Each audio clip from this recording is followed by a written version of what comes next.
الله أكبر الله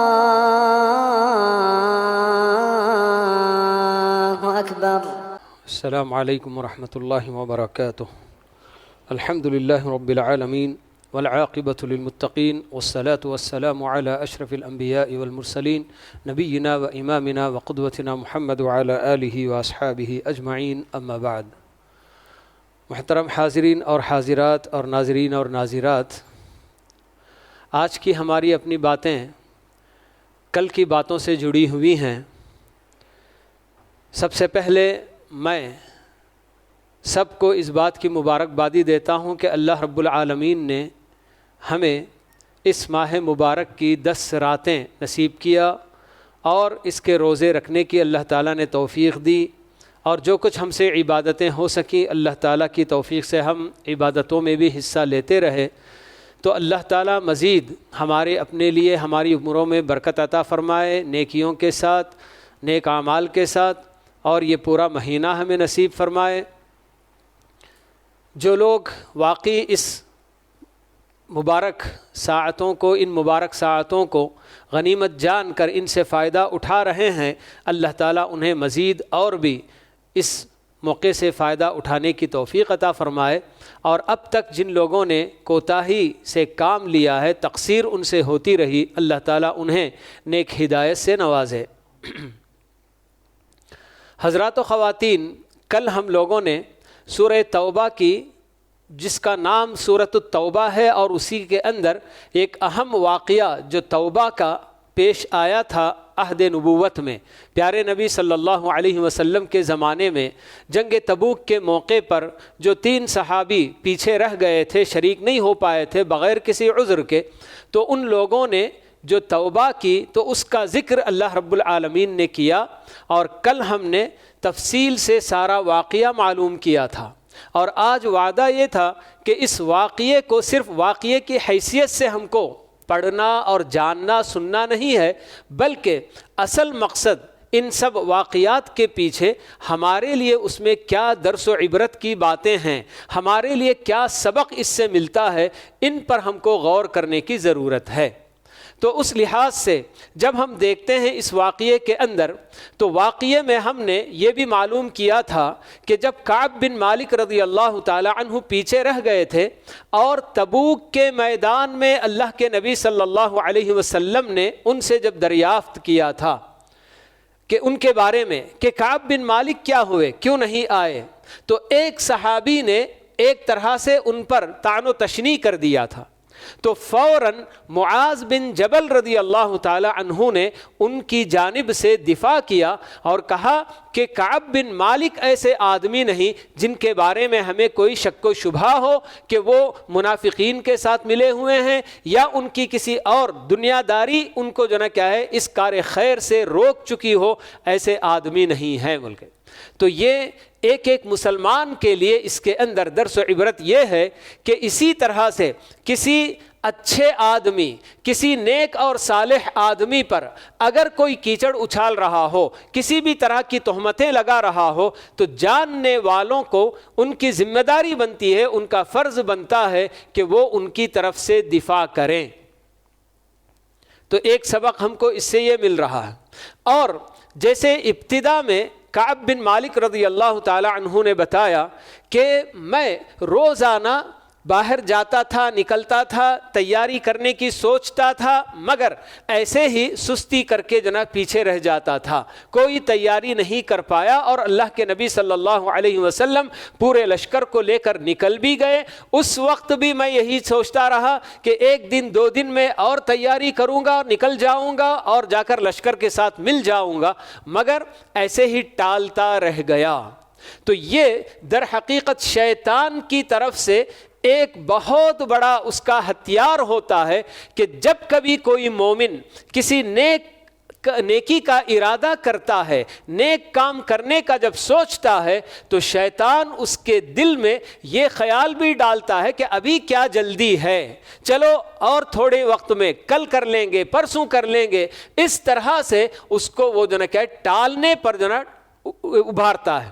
تو یہ ایک شیطان کا بہت بڑا ہتھیار ہے جس کو کہ تسویف کہا جاتا ہے. بھائی بعد میں کر لوں گا، بعد میں کر لوں گا، ابھی نہیں بعد میں بول کے. تو اسی طرح سے کرتے کرتے پھر وہ موقع ہی نہیں آتا، جیسا کہ یہاں بھی بالکل کعب بن مالک رضی اللہ تعالی عنہ کے ساتھ اسی طرح کی بات ہو گئی. اسی لیے اہل علم بہت زیادہ اس معاملے میں احتیاط برتنے کی بات کرتے ہیں کہ جب آدمی کا کسی نیکی کا ارادہ ہوا تو فوراً اسے انجام دینے کی کوشش کرے. اگر شیطان کے اس چنگل میں پھنس گیا کہ ہاں کل کر لوں گا، کل کر لوں گا، تو پھر وہ کل آتا ہی نہیں، اور اسی طرح سے بالکل نیکی میں حصہ لینے سے آدمی پیچھے رہ جاتا ہے.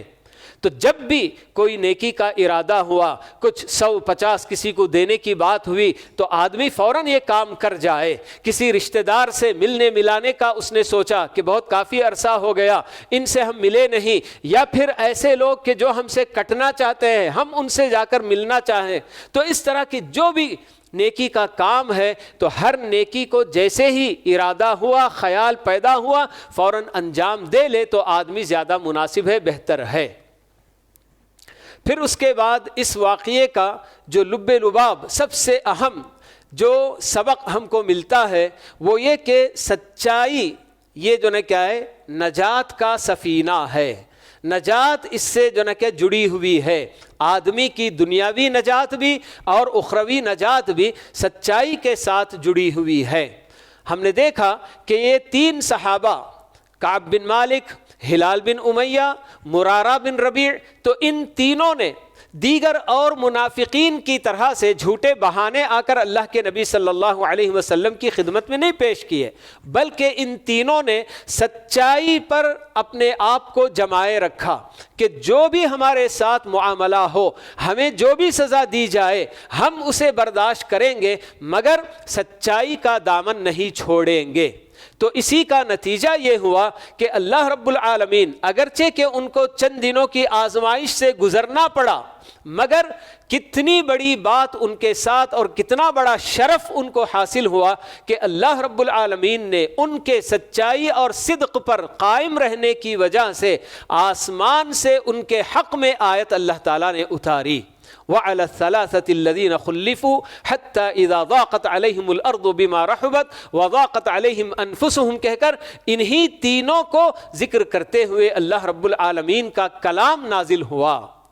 تو یہ ان کے اپنے سچائی کا دامن تھامے رہنے کا نتیجہ تھا کہ یہ انسان کے لیے چاہے کچھ بھی ہو جائے، وقتی طور پر میرے ساتھ کوئی سزا بھی مجھ کو دی جائے یا کچھ برا بھلا کہا جائے، آدمی اس کو برداشت کر لے، لیکن جھوٹ سے کام نہ لے. اسی لیے ہمیں یہ بات بتائی گئی کہ یہ سچائی، صدق ہمیشہ بالکل کیا ہے، نیکیوں کا راستہ دکھاتی ہے. الصدق یہدی الی البر والبر یہدی الی الجنہ. نیکیاں کرتے کرتے آدمی بالکل جنت تک پہنچ سکتا ہے، اور آدمی برابر سچ بولتے رہتا ہے، سچ بولتے رہتا ہے، یہاں تک کہ اللہ تعالیٰ کے پاس اسے صدیق شمار کیا جاتا ہے. یہی وجہ ہے آپ دیکھیں گے کہ یہ آیتیں اللہ تعالیٰ نے جب اتاری وَعَلَى الثَّلَاثَةِ الَّذِينَ خُلِّفُوا، اسی آیت کے بعد 2-4 آیتوں کے بعد اللہ تعالیٰ سارے ایمان والوں کو خطاب کر کے فرماتے ہیں یا ایھا الذین آمنوا اتقوا اللہ وکونوا مع الصادقین، کہ اے ایمان والو اللہ تعالیٰ سے ڈرتے رہو اور سچ بولنے والوں کے ساتھ ہو جاؤ.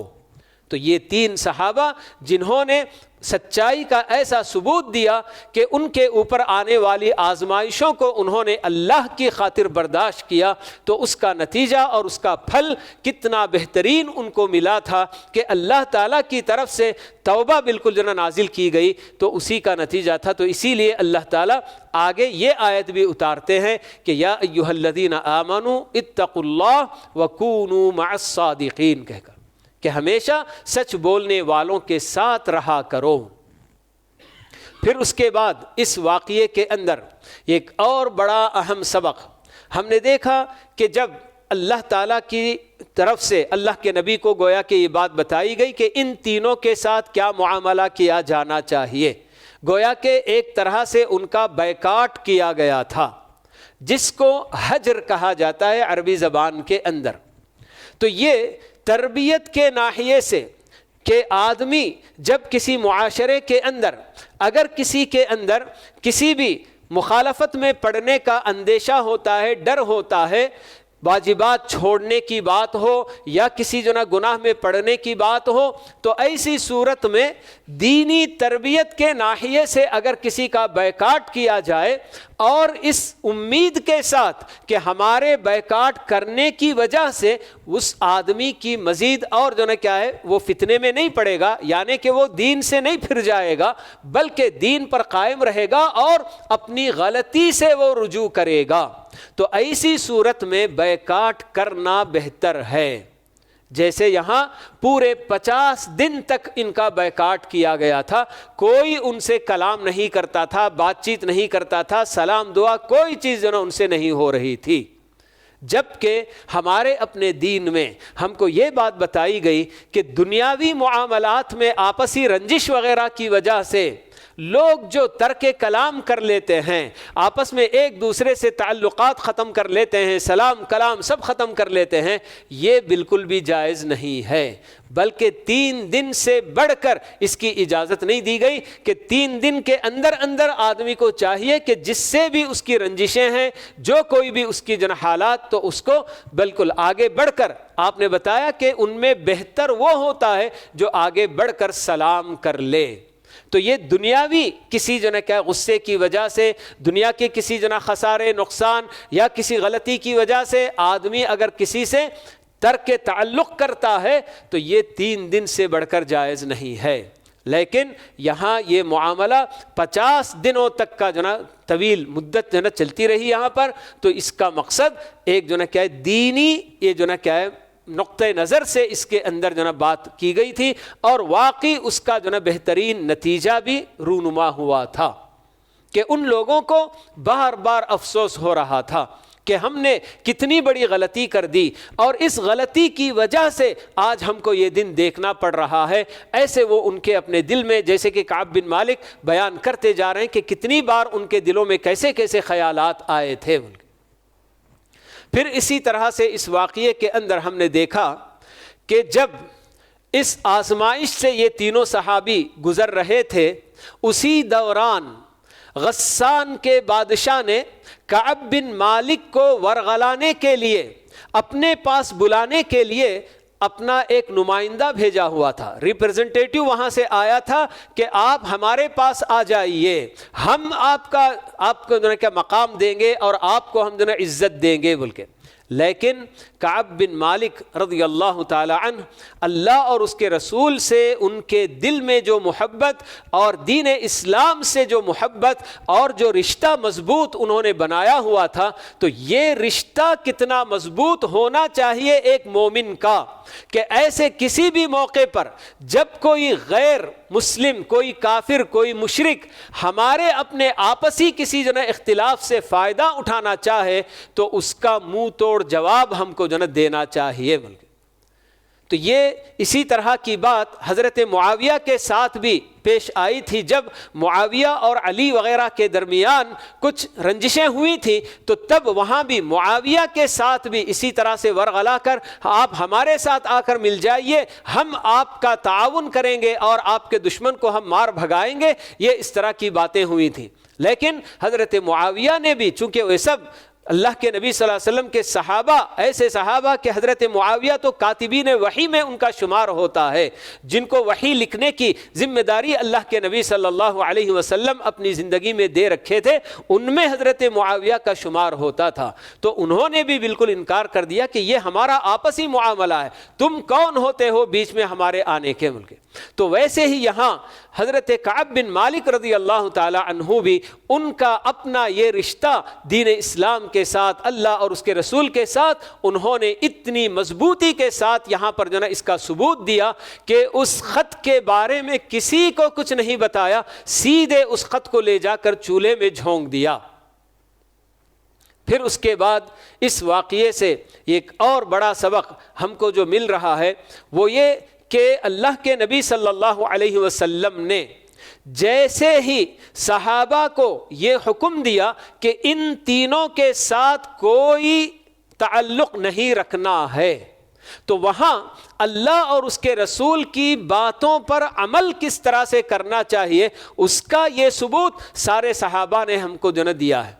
کہ دیکھیں کسی ایک صحابی نے بھی چوری چھپے چلو کون جا کر بتائے گا کیا ہوگا، چلو میں کیوں نہ بات کر لوں، کعب کی جو نہ کچھ ہمدردی کر لوں یا ہلال کے ساتھ جا کر ملوں اور ان کو سلام کروں، کچھ نہیں کیا، بلکہ ان کے قریبی رشتہ دار ابو قتادہ رضی اللہ تعالی عنہ کے پاس خود کعب جب گئے اور ان سے بات کرنے کی کتنی کوشش کی، مگر ابو قتادہ نے جب اللہ کے نبی صلی اللہ علیہ وسلم نے ہمیں روک دیا کہ ان تینوں کے ساتھ کوئی کسی طرح کا کوئی تعلق نہ رکھا جائے، تو کسی نے ان کے ساتھ آگے بڑھ کر اللہ کے نبی صلی اللہ علیہ وسلم کے حکم کی خلاف ورزی کرتے ہوئے کوئی تعلق نہیں رکھا۔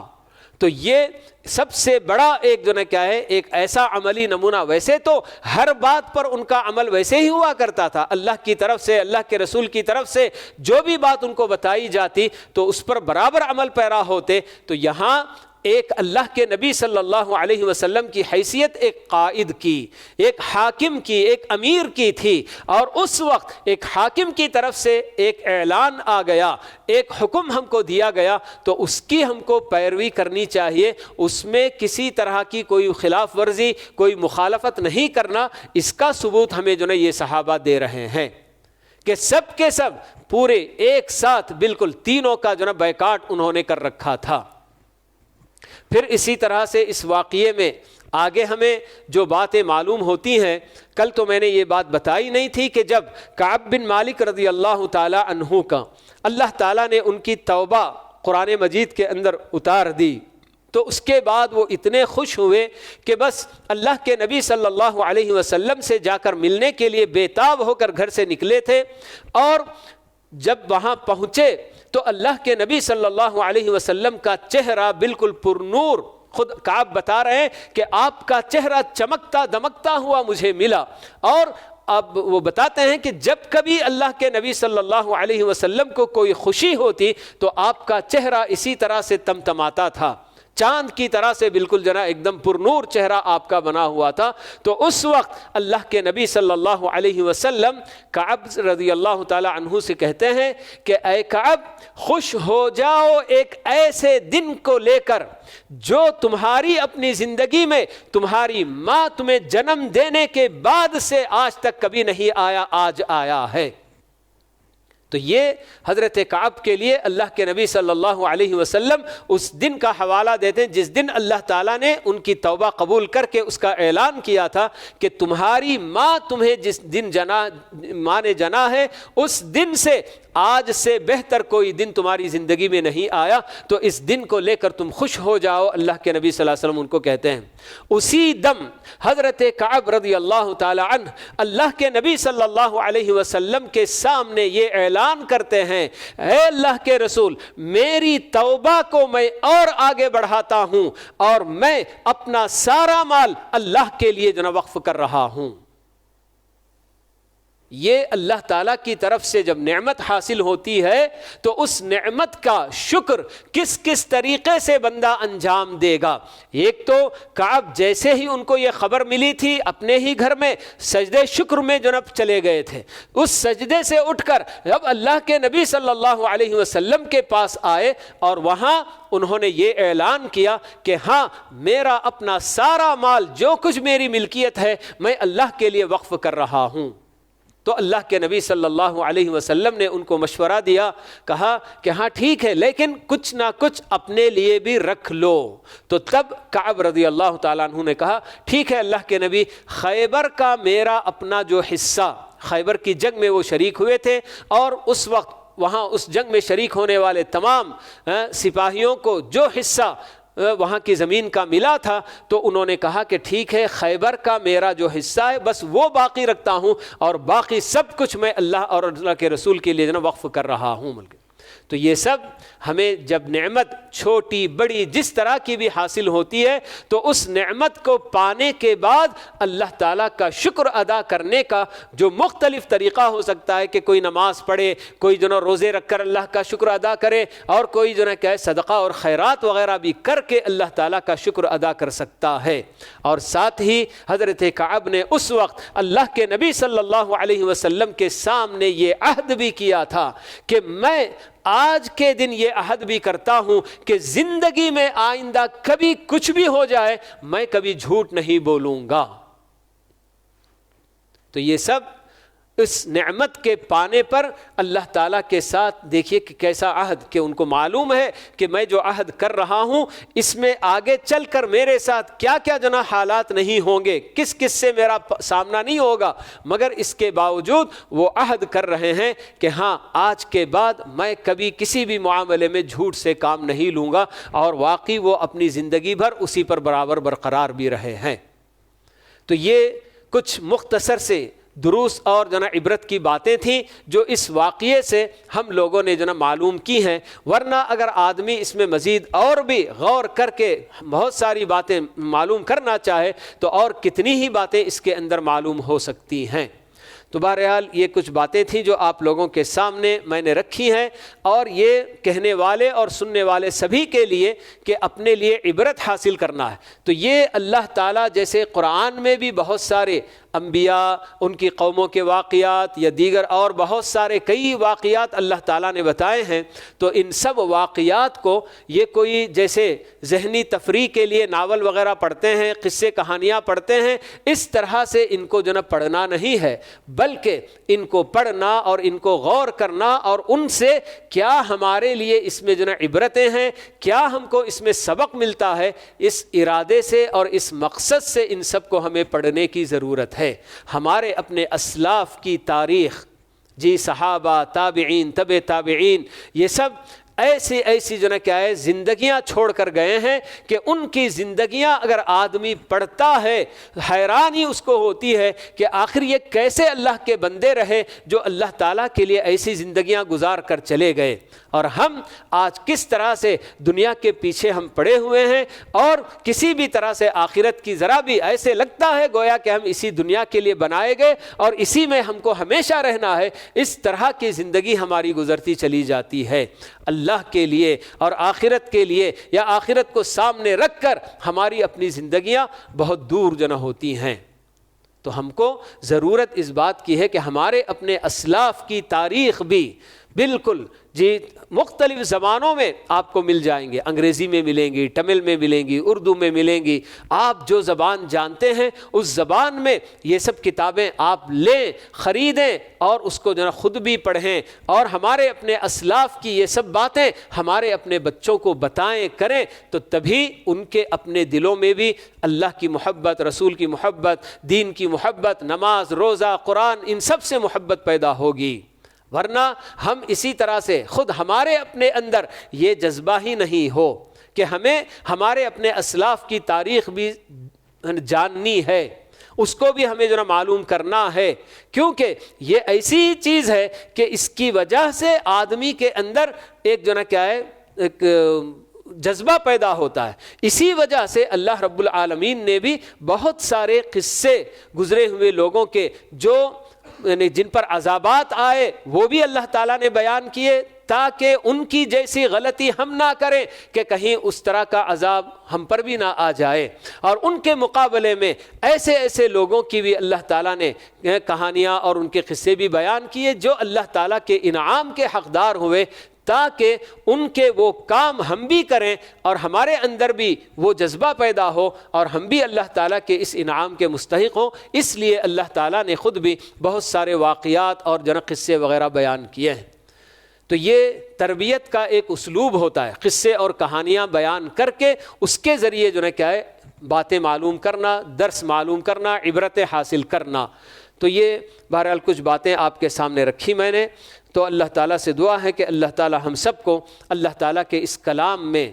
قرآن کی شکل میں جو اللہ تعالیٰ نے ہم کو دے رکھا ہے اس میں غور و فکر کرنے کی اللہ تعالیٰ ہم سب کو توفیق نصیب فرمائے، اور سمجھنے کے بعد اس پر عمل پیرا ہونے کی بھی اللہ تعالیٰ ہم سب کو توفیق نصیب فرمائے۔ تو میں اس کے بعد ہماری اپنی ماؤں بہنوں کے لیے یہ اعلان کرتا ہوں کہ آج انشاءاللہ ہمارے اپنے کوئز نمبر 3 تیسری کڑی ہمارے اپنے انعامی مقابلے کی، جو آج انشاءاللہ اس کے سوالات آپ کے سامنے بھیجے جائیں گے انشاءاللہ 11:15 بجے اس کا وقت ہے۔ اور یہ بات اچھی طرح سے ذہن میں رہے کہ تمام سوالات کے جوابات ایک ساتھ جو بھیجیں گے انہی کو انعامی مقابلے میں شامل کیا جائے گا۔ قسطوں میں پہلے 1-2 کا بھیج دیا، پھر بعد میں 2-3 کا بھیجا، اس طرح سے جو الگ الگ کر کے بھیجیں گے ان کو انعامی مقابلے سے بالکل خارج کر دیا جائے گا، اس کو شمار نہیں کیا جائے گا۔ تو اس کا لحاظ رکھیں اور ایک مشت تمام سوالات کے جوابات حل کر کے ایک ساتھ بھیجنے کی کوشش کریں۔ اللہ تعالیٰ سب کو اس میں آسانیاں پیدا فرمائے۔ آمین وآخر دعوانا ان الحمد للہ رب العالمین وصلی اللہ وسلم علی نبینا محمد وعلی آلہ واصحابہ اجمعین۔